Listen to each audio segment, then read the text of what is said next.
Heureux l'homme qui cherche la présence de Dieu malgré les difficultés. Heureuse la femme qui cherche Dieu malgré les difficultés. Dieu a consolé Isaac. Je ne sais pas comment pour toi se passera, mais Dieu te consolera. Dieu donne et reprend, mais surtout, il guérit. Dieu est fidèle.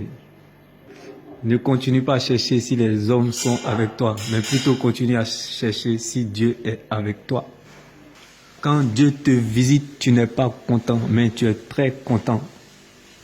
Une vie de consécration chasse les ténèbres. Une vie de sanctification disperse les ténèbres. La vie est un voyage, l'éternité est une résidence. La vie est ce que nous pensons, l'éternité est ce que Dieu pense de nous. Ne pense jamais à ce que les gens pensent de toi, ne pense jamais à ce que tu penses de toi, mais pense à ce que le ciel t'a dit, à ce que le ciel pense de toi. On peut fabriquer la célébrité, mais l'élévation vient de Dieu. L'élévation est un don, la célébrité est un talent. Je préfère tout perdre pour te plaire, Jésus-Christ, que de tout gagner pour mettre la honte sur toi. De ce qui se mange sortira le miel. Avec rien, l'Éternel est capable de tout faire. Avec rien, l'Éternel est capable de faire du tout. C'est pas le fait de recevoir les ossements, mais est-ce que tu es prêt, bien-aimé? Est-ce que ton cœur est prêt à affronter ce qui arrivera lorsque Dieu t'aurait déjà exaucé? Est-ce que ton cœur est prêt?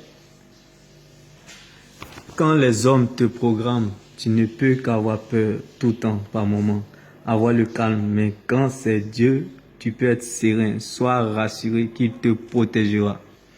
Il y a quelque chose que tu peux donner aux autres, quand bien même que tu n'as rien.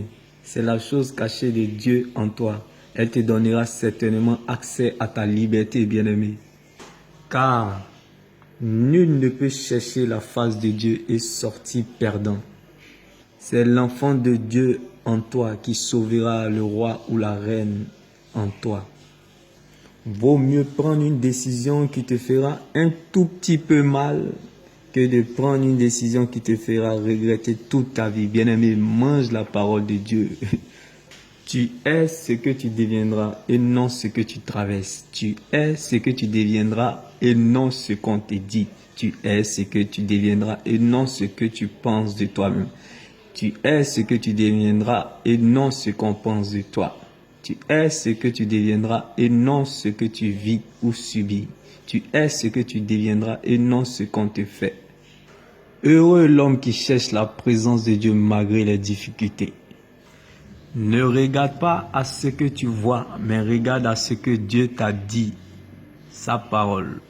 Que ta foi ne s'appuie pas sur tes émotions ou tes sentiments, mais plutôt sur la parole de Dieu. Que ta foi s'appuie sur la parole de Dieu et non tes émotions et non tes sentiments. Lorsque nous sommes à l'extérieur, nous sommes faibles. Lorsque nous sommes à l'intérieur de sa présence, c'est là que nous sommes plus forts. La Bible dit, si nous souffrons avec lui, nous régnerons avec lui. Mieux vaut faire pitié à Dieu que de faire pitié aux humains. Quand Dieu rentre dans ton histoire, la montagne ne vaut plus rien. Quand nous sommes dans sa présence, la montagne ne vaut plus rien. La Bible pouvait nous le dire, l'Éternel est mon berger, je ne manquerai de rien.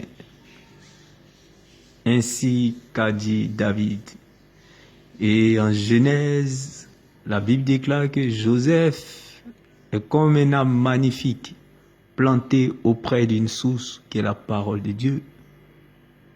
Si cette situation ne veut pas entendre le langage humain, elle entendra le langage divin.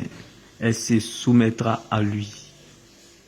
La lumière que la tombe n'a pas pu arrêter, la lumière que la tombe n'a pas pu stopper, vient à toi, arrive à toi. Comme la Bible pouvait le dire, Lazare, sors du tombeau.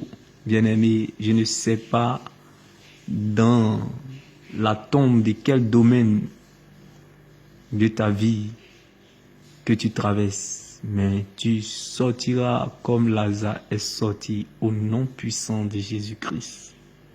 Bien-aimé, tout ce que le diable, les humains cherchent dans ta vie, c'est de mendier ton amour, c'est de mendier ton attention envers eux, c'est de mendier ta bonté.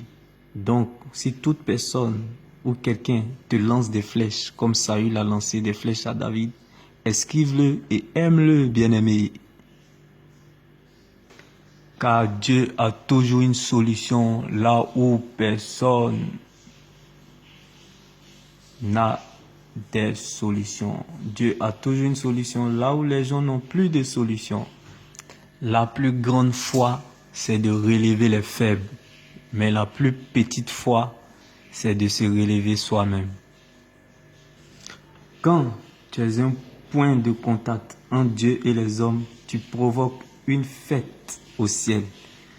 Mais quand tu es un pont entre Dieu et les hommes, tu provoques un concert au ciel, bien-aimé.